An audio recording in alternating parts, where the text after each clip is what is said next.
Dr. William L. Johnson III here with our morning meditation. Welcome once again, and we are thankful for you and for the opportunity to share these words that we hope will bring inspiration and encouragement. So often, as we have gathered to try to share these messages, they speak to us first, meaning me. And I want to share them because I hope that they would bring some message of hope, some message of solidarity, some message to encourage you as you are journeying through this part of your life. And we hope that somehow you'll pick up a few stones, a few things that might be helpful for you, that you might be able to share with others along the way. So let's get to the morning meditation. Today's morning meditation is entitled Yes and No. Yes and No. Life can be difficult and it can be beautiful. It can be hard and it can be soft. It can be fragmented and also whole at the same time.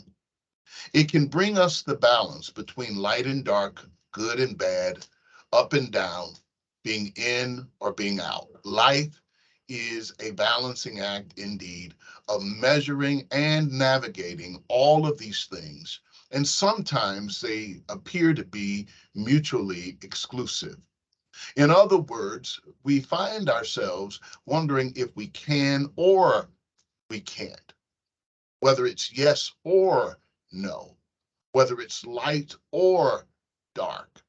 In other words, it seems to be a contradiction to be able to have and, yes and no.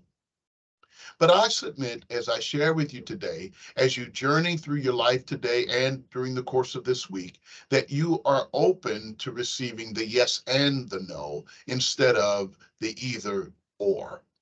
In other words, I keep saying that. In other words, I'm trying to express to you that it's a possibility to have life fully in what it is and to also long for something, to have the moment of being blessed, but also know that you're still not quite there yet. It is important to be able to balance the yes and no of life. That when you're trying your best and when life seems to be offering you everything, sometimes it also leaves you wanting. It is important to be able to engage your life fully and to be able to embrace what life has to offer while you're trying to make a moment that you can hold on to. Someone would say, you can't have your cake and eat it too. And I always wondered what the expression really meant. And I understand it. You can't fully hold it in its wholeness as it is and to keep it untouched and not be able to sample it or engage it and still eat it at the same time. But why not think of it this way? Why not have some part of the cake, keep it as something that you would like to have, but also enjoy it? Why not have the ability to strive for your goals, but also enjoy the journey? Why not be able to love your loved ones, but also expose yourself to being vulnerable to them? It's okay to have a yes and no. Both are important. You can say yes to your life.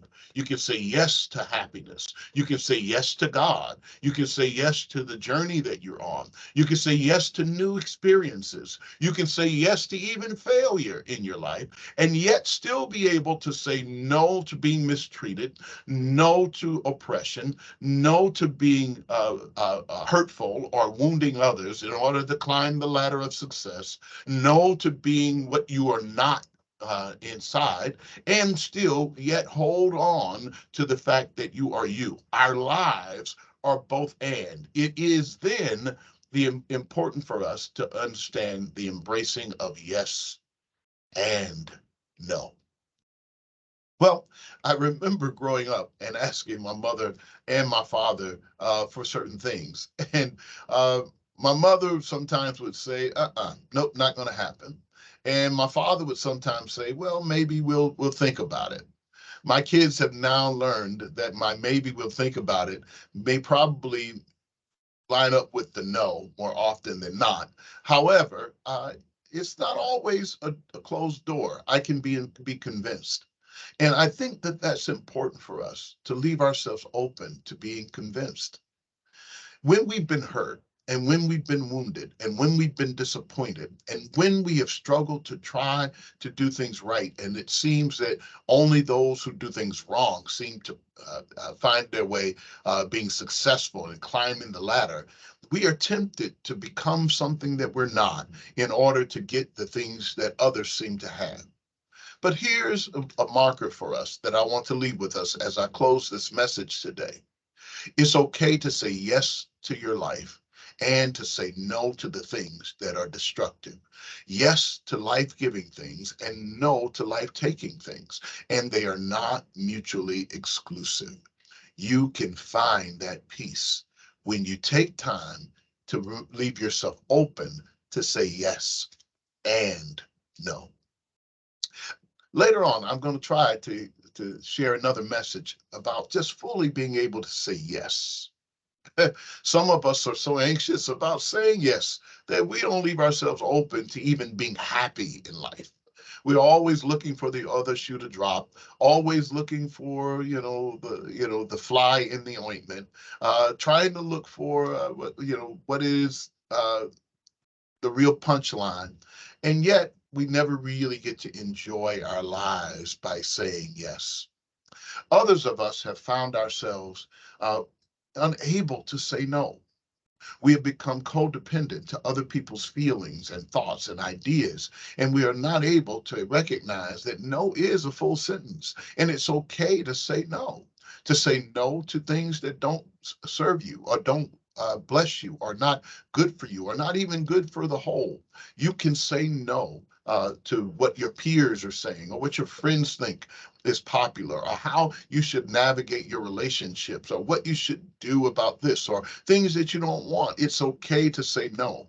And what I want to leave with you is the ability to hold both, not only in tension, but in concert, because I think it's important to embrace your yes and your no.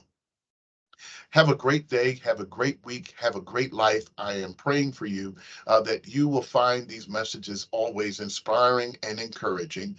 And we hope that you realize by now that you're loved, you're appreciated, and you're irreplaceable.